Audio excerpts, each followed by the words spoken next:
আসসালামু আলাইকুম, স্বাগত ইজিএনটি নিউজে। এবার গাজায় খাবারের লাইনে দাঁড়িয়ে থাকা শিশুদেরকে হত্যা করল ইসরায়েলি বাহিনী। এতে 15 জন শিশু নিহত হয়। ইসরায়েল কি এই গণহত্যা চালিয়ে যাবে এবং জাতিসংঘ ও বিশ্ব মানবাধিকার সংস্থা, সেই সাথে বড় বড় রাষ্ট্র কি শুধু চেয়ে দেখবে? তাহলে বিশ্ব মানবাধিকার সংস্থা ও জাতিসংঘ এগুলো না থাকাই উচিত। পুষ্টিকর খাবার সংগ্রহের জন্য বা বাঁচার জন্য লাইনে দাঁড়িয়ে জীবনের নিরাপত্তা নাই, সেখানে বিশ্ব অন্ধ, যেখানে মানবতা মুখ বন্ধ।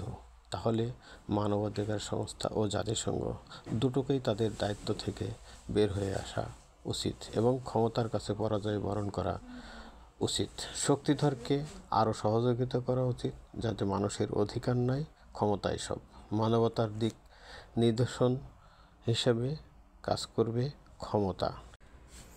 বাংলাদেশের জাতীয় সংসদ নির্বাচনের সময়সীমা ও আইনশৃঙ্খলা বাহিনীকে, সেই সাথে নির্বাচন সংশ্লিষ্ট সবাইকে প্রধান উপদেষ্টা নির্দেশ দেয় প্রেস সচিব শফিক আলমের মাধ্যমে গত বুধবার।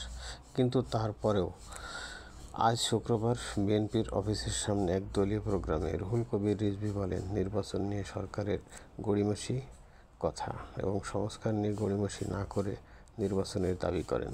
তাহলে এখনও কি নির্বাচন নিয়ে সংশয় বা অনিশ্চয়তা দেখছে বিএনপি?